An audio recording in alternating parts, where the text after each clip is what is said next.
Today I'm going to share a Q&A. I'm answering all of your questions about how I stay motivated and productive as a therapist and a YouTuber.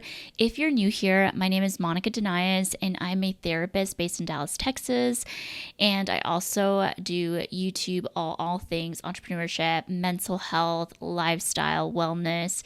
I've been a therapist for 7 years. I've been in private practice for about 4, and then YouTube I've done it for 2 years. So I have gathered a lot of tips and wisdom through my experience in starting a channel, maintaining my business.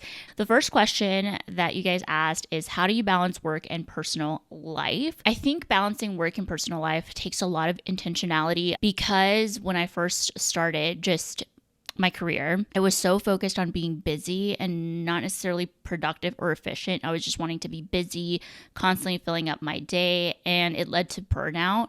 And so when I was able to take a step back and really think about what boundaries I want to set, that was the very first thing. Like, balancing work and personal life means having clear boundaries about work, about like personal, like what am I willing and not willing to tolerate, and it also within myself, like what am I willing to do to maintain a quote unquote balance. And also, when I think about balance, I don't necessarily think that balance is a fixed state. I think there's always seasons where you're going to have a lack of balance. So for me, the term that I like to use and that I share with my clients is aim to have intentional imbalance, meaning you putting intention in specific areas in your life for that season instead of focusing on balancing it all. Because if you are balancing it all, right, then means you're putting equal effort to everything and nothing is ever excelling.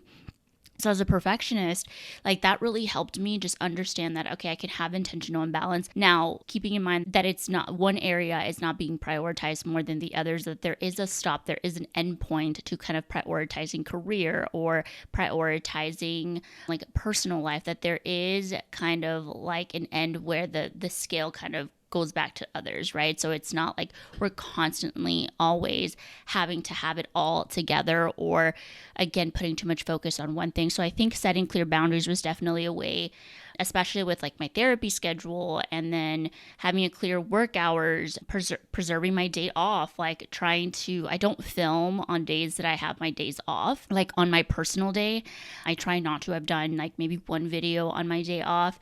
And even then that just felt like work, even though I'm showing you through my day, having to film, having to know like the angles and the clips and things like that made it harder. It's very easy to get yourself so overwhelmed if you're not taking those days off. Even when I was working in 8 to 5, I was very intentional about taking a mental health day if I needed to. And I was also very intentional of not taking work home and letting my managers know if there was something that they were requesting of me that would require more work or would require for me to take something off my plate. And I wasn't always like that. It took me to be in a very toxic environment to then really advocate for myself in the next job that I had. Because I didn't go into entrepreneurship or like working for myself like right off the bat. What I ended up doing is getting a stable 8 to 5 after leaving a toxic 8 to 5.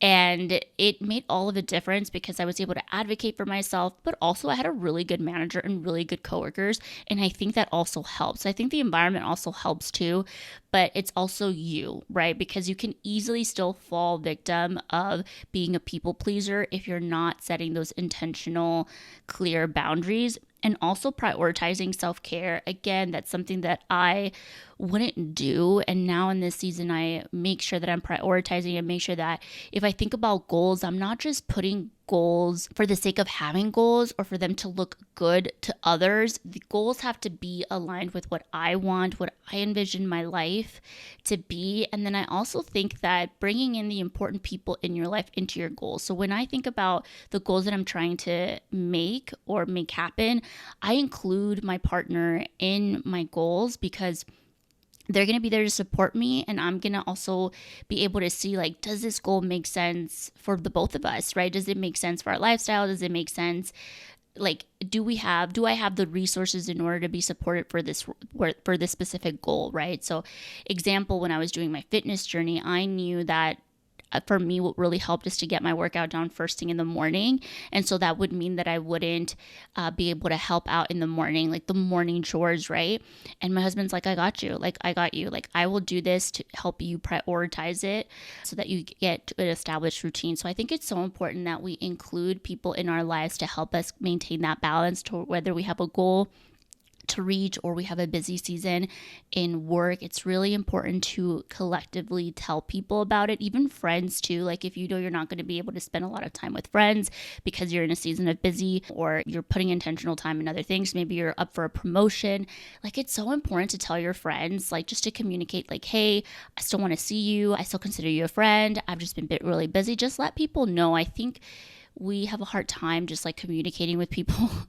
And if we could just communicate, I think it's fine. Like, I don't need to talk to my friends every single day, but I do make that intentional time to schedule something once a month with a friend, because I know if I don't do it, it's not going to happen. And I know, and I make it my goal. Like, even the, like, I used to feel so bad if like people didn't reach out to me, but I'm like, if I'm the one that wants to spend time with them, I'm going to do it. Again, with the mindset that to let someone know, if I'm like, hey, I do think that maybe something is feeling one-sided, or I would really like for you to reach out. Just being able to communicate with those people. And if they don't want to, then that just means that they're just not the right people for you, and that's totally okay. But that's how you keep balance in your life, right? Like, securing boundaries, making sure that you prioritize self-care, focusing on quality versus quantity. Again, you could be seeing your friends every week, but the quality of it might not be as great, So I think even just having once a month for friend time has been so helpful for me in general.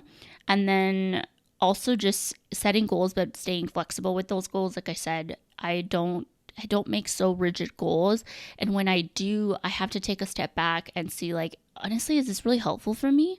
Because if it's making me, goals are meant to be achieved, yes, but they're also meant for you to grow. And if you're not growing and it just feels like a barrier and a challenge to get to them, and it just feels like you're sacrificing time against family, against all these things, and maybe it's not worth it. Again, you have to think about the quality of the goal that you're thinking of. So I hope that makes sense in certain terms of like how I balance things. Now, the tangibles are definitely using my calendar, making sure we have a shared calendar with my partner, making sure that we divide, responsibilities, and that we fully both take ownership of those responsibilities, like that I don't have to think about those things. So like things with Wilson, my dog, like my partner, like 100% takes over all of that, so I don't have to worry about that.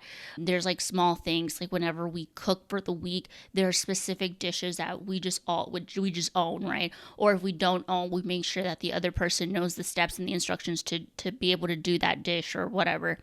Again, we just really communicate really well, and we take ownership of the task so that we share responsibility and one doesn't feel like it's overwhelming the other. And then in seasons that we're like busy, then we will both say, okay, I'll take a lot of the load for this season, and then we can then start little by little integrating more of the responsibility. So I think that has really helped. So those are more of like the tangible tips. Now, somebody asked, how do you become consistent in your actions? I feel like becoming consistent with your actions is taking small daily steps, even when you don't feel like doing it. I think we think that like motivation is just innate, like we innately have this motivation. I think even the most disciplined person with the right circumstances, they can become not disciplined. It just depends. Everybody has the thing that will affect their schedule, especially if you're dealing with adversity or uncertainty. Like, there is going to become a time where you're not going to maintain all of your daily habits. But if you're able to just do small and build it up over time, that really helps to stay consistent, because a lot of us want to start from 100 right away. And this is with anything, whether that is starting a business or starting a YouTube channel or doing a fitness journey or whatever. We want to start at 100. And when we haven't taken the steps to get to like 15%, or just trying to get a little bit at a time, I knew, especially when I was doing like my fitness journey, that doing small steps over time and adjusting as I got more information from the data it helped me so much. And I want you to do that. Do trial and error, see what works. And I would even say anticipate the barriers to your consistency. So, like, again, if you want to work out, but you haven't been able to, what are the barriers? What are the barriers? Maybe the barriers are you have a specific routine where you have to take your kids to school at a certain time, or you have to do X at a certain time, or you work an 8 to 5 and you don't like working out in the afternoon because you're so tired. Like, what are those barriers? Just so you can see what they are. And then that way, the next part would be just to decide different solutions that you want to try out to see if they help with reducing the resistancy to become consistent.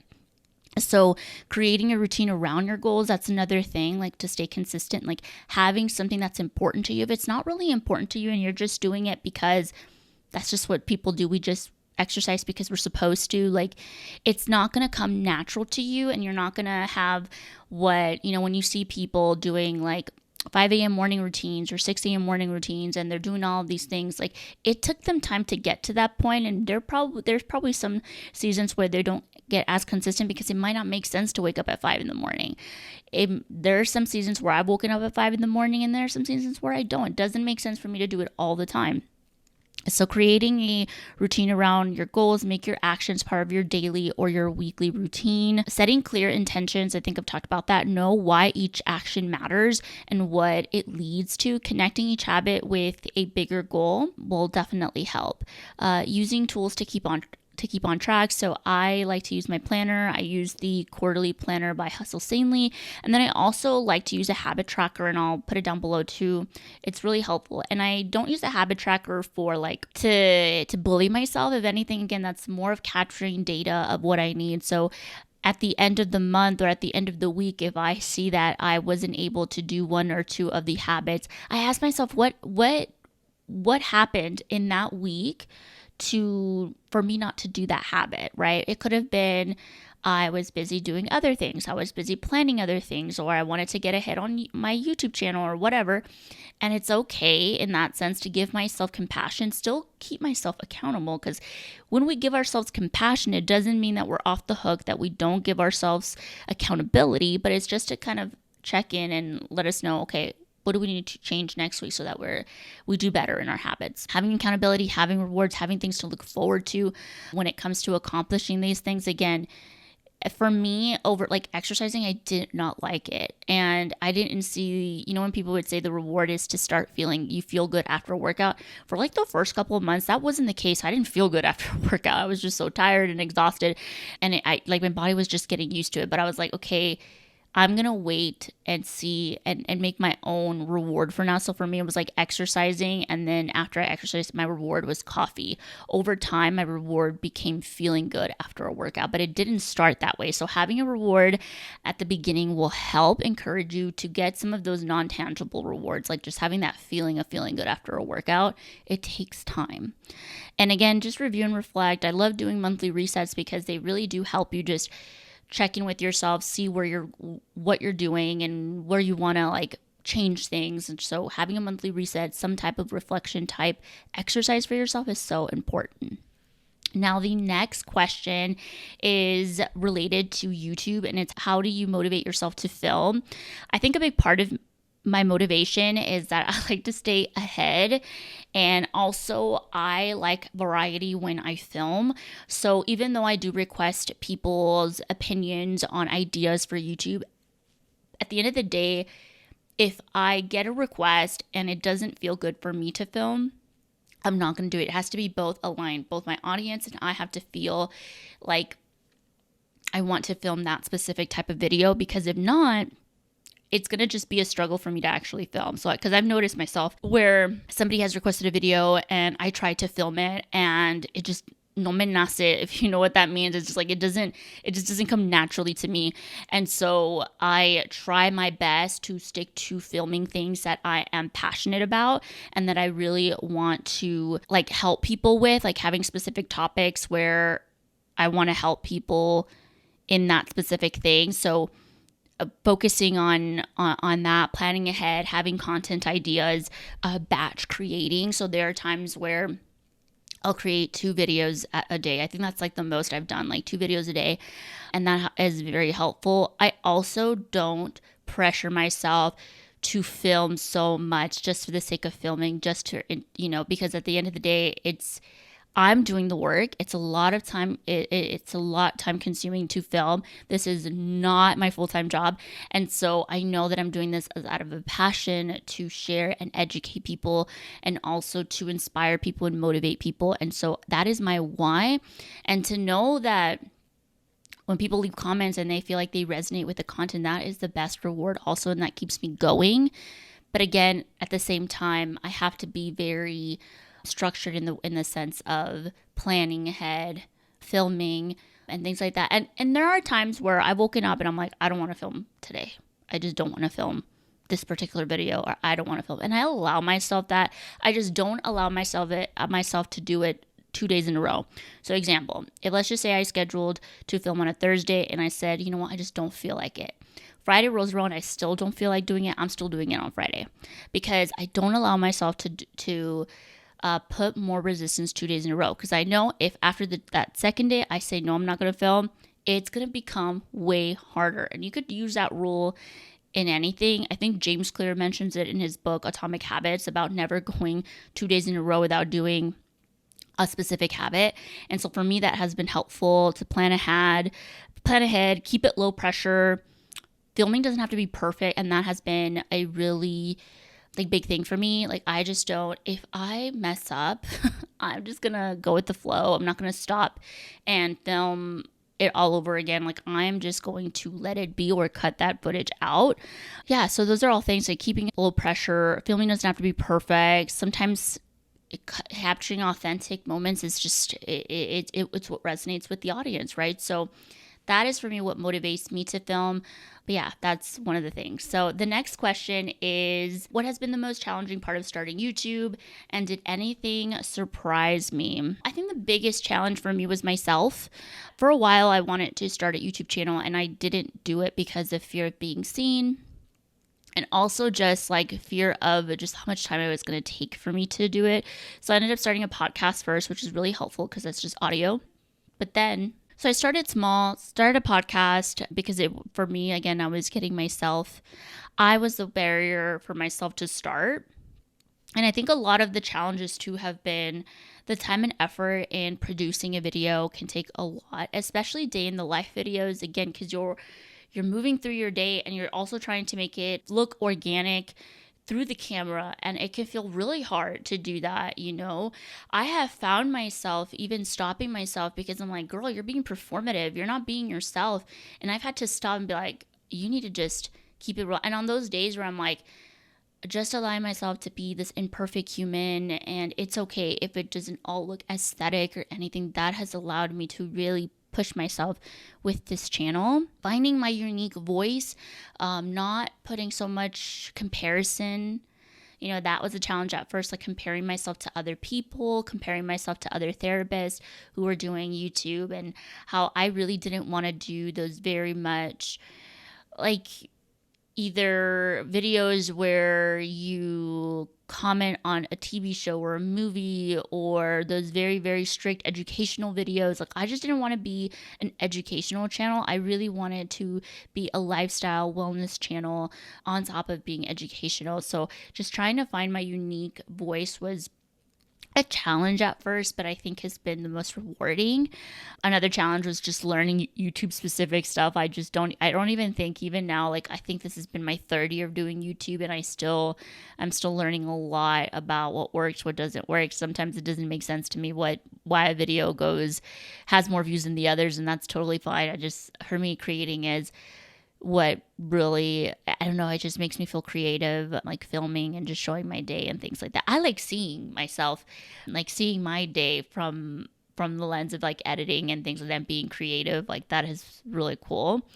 I think also another challenge is the longer feedback loop on YouTube. Results don't come as quickly as Instagram or TikTok. Building momentum takes time, so you have to have a lot of patience, but it's really, again, nice when people resonate with your content. Now, the thing that surprised me the most, and I wrote this down because I didn't know that this was going to be the thing that surprised me the most when I started my channel, and that is that the way YouTube fosters community is so unique. What I found is that people really share deeply personal reflections in the comments, which is fulfilling, but sometimes it is unexpected how intimate it can feel compared to other social platforms. And I think sometimes too, like, I get stuck in like, what do I comment, right? Especially when someone shares such an intimate thing. And especially because I talk a lot about mental health, like I want to be there to support the person, but at the same time, I'm not their therapist, right? Like, so I truly am trying my best to like answer all the comments and things like that. But I have had people leave deeply personal comments, and it definitely, I'm like, oh my gosh, like they trusted me or they trusted this platform to comment these things. And I think that that is so amazing because like with Instagram and TikTok, there's so much hate. I feel like my experience has been just seeing so much hate in the comments, not in my personal accounts, but in other people, in other creators.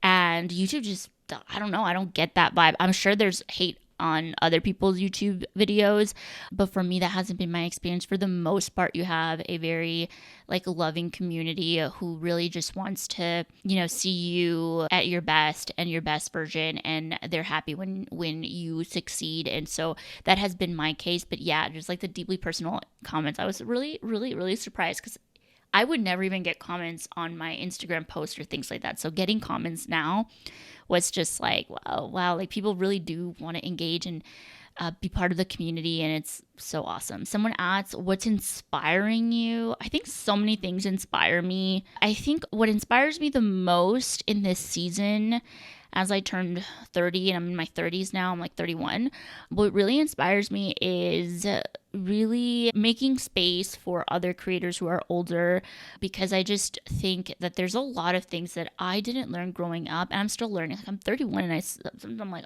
I'm not an adult, but even though I am, I just like teaching people what it's like to be in your 30s and how it's not defined in what it's not defined in you just being a mom or you just being a like corporate girl, or like you, we're so multidimensional as women. And so it's so good to be able to just share that and to share how I take care of myself, so that other people can be inspired to take care of themselves, and so that we could live just a fulfilling life. So that inspires me. Other creators inspire me. My partner inspires me so much too.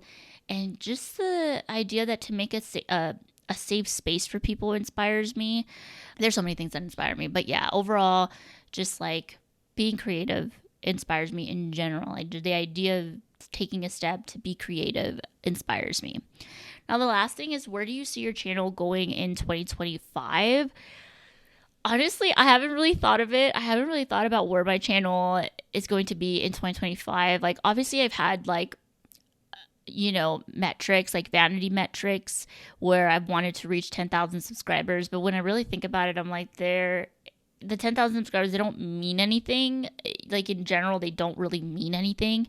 They might mean, we could put meaning into it by saying like it might give me more opportunity and things like that. But I think maybe in 2025, I really want to get maybe a deeper connection with a partnership. You know, I haven't really had long-term partnerships or partners. So I would really love the idea of partnering with a company.